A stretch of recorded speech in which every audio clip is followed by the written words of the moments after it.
Hey friends, Miss Hadeen here. We are ready for our math lesson. This will be our final online math lesson. At least I hope it will be. Hopefully we'll be in school the rest of the year. But for now, we are home for today. So we will do our final math lesson online. Now, as you know, we've been working with graphing and charts and tallies and those kinds of things, collecting data, showing pictures with data, and then interpreting the data, making comparisons and things like that. So we're going to continue to do that today. Today we're going to work with something called a chart, okay? I'm sorry, called a table. So this is an example of a table. So I'm going to walk you through this. All right, so this is our story, or our scenario rather. Julio has 3 flowers. Crystal has 7 flowers. Okay, what do we do with that information? We can make a table. All right, so kind of like the graphing that we've done. So we're going to put Julio's name in this spot and Crystal's name in this spot because we're going to compare the two. Okay, we're going to show what they have and then we're going to do some comparisons. So here is where we put the names of the children. All right, we know that Julio has 3 flowers, and here we have a label called flowers. So this is where we're going to put that data or that information. So we'll put 3 flowers for Julio, and we'll put 7 flowers for Crystal. So here we see that this is our label, number of flowers, and the names of the children. Now we have it organized, and we can take a peek at this information, and we can say, who has the most flowers? You can tell me. Talk to your screen. Who has the most flowers? Well, it's pretty clear that Crystal has the most flowers, right? Who has the least number of flowers? That would be Julio. If Crystal has the most, Julio has the least. We've also used the words like more and fewer this week, right? Okay, so how many more flowers does Crystal have than Julio? How many more does she have? Well, we can do some subtraction. We could take the bigger number, Crystal's number of flowers, and we could take away 3, Julio's number of flowers. 3 take away 7. Have you figured it out yet? 3 minus 7, or 7 minus 3 is 4. So Crystal has 4 more flowers than Julio. Therefore, Julio has 4 fewer flowers than Crystal. How many more flowers would Julio need to have the same number of flowers as Crystal? It would be the same number, wouldn't it? Julio needs 4 more flowers to have the same number of flowers as Crystal, because 3 plus 4 is 7. All right, let's try another one. Here's the story. Tom has 3 stickers. Anna has 9 stickers. And Reggie has 4 stickers. Oops, I don't have enough space here, so I'm going to have to add to my, here we go, to my table here.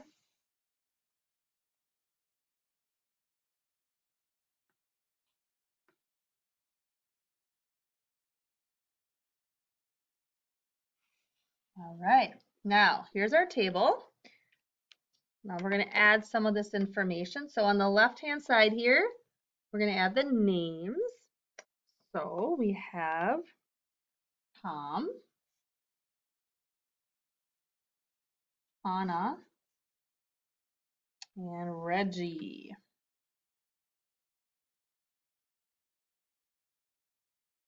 Okay, then over here, so these are the children.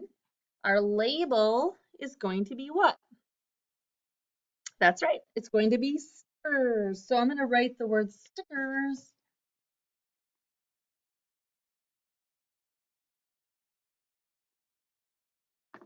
in the label spot. Now we need to put down the information or the data. So we already know Tom has 3 stickers and Anna has 9 stickers and Reggie has 4 stickers. Okay, perfect.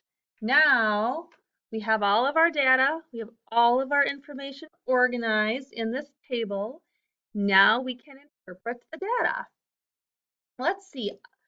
I see that Anna has the most amount of stickers. And Tom has the fewest amount of stickers. And Reggie has the second most number or amount of stickers. Okay, let's see. How many more stickers does Anna have than Tom?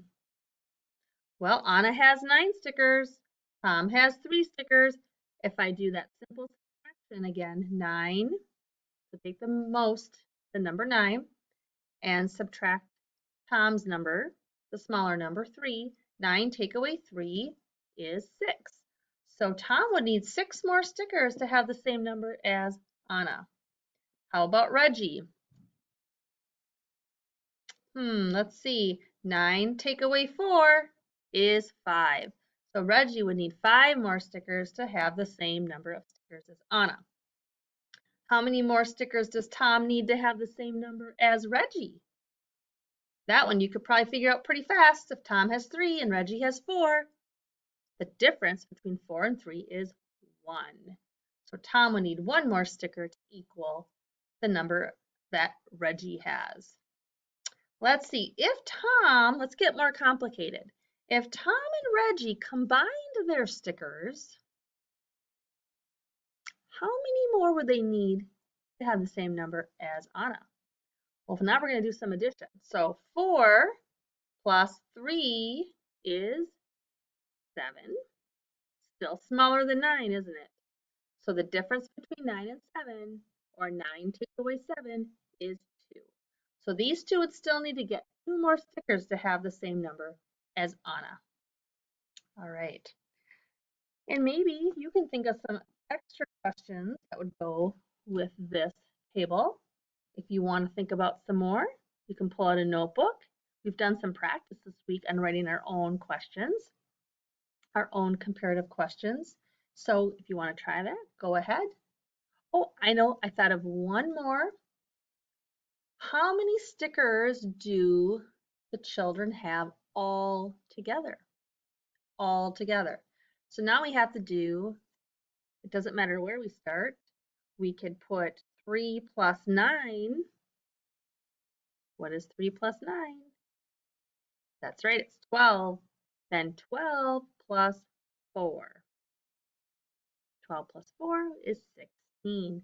So all together, the children have 16 stickers.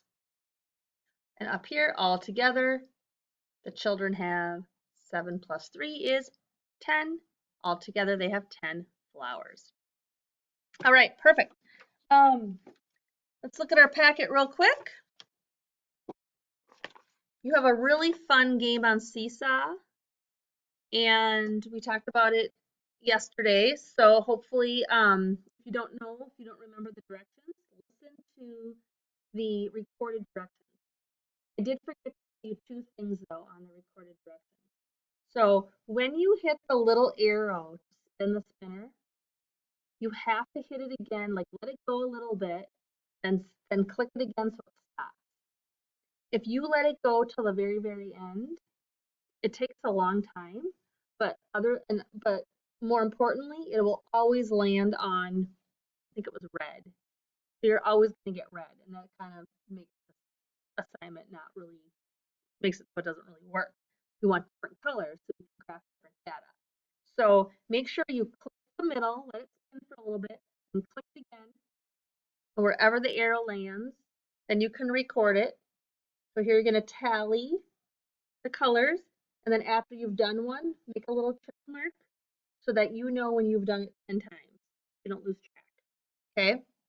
Then you're going to take that information and you're going to do that bar graph by adding the colors to this graph over here. Now there's some questions. This is the part I forgot to tell you on the recording. I want you to click the microphone and answer the questions. So it says, tell me about your data. What color did the spinner land on the most? How many times did it land on that color? What color did the spinner land on the least? And how many times did it land on that color? And then anything else you notice that you want to talk about. You might notice that color is spelled funny. It's spelled C-O-L-O-U-R.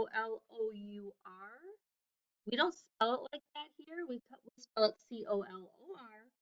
But in England, in those British places, they spell it O-U-R. So just so you know, if you're curious about that. Anyway, oh, one more thing.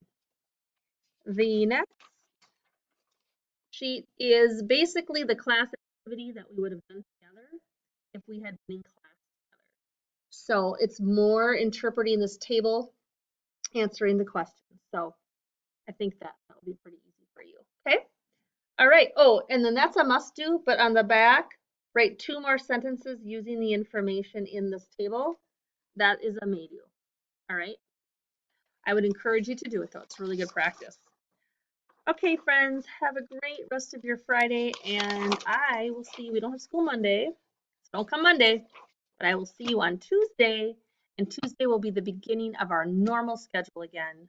So everything will kind of get easier to figure out, I guess, going down the road. Okay, have a great weekend. We'll see you later.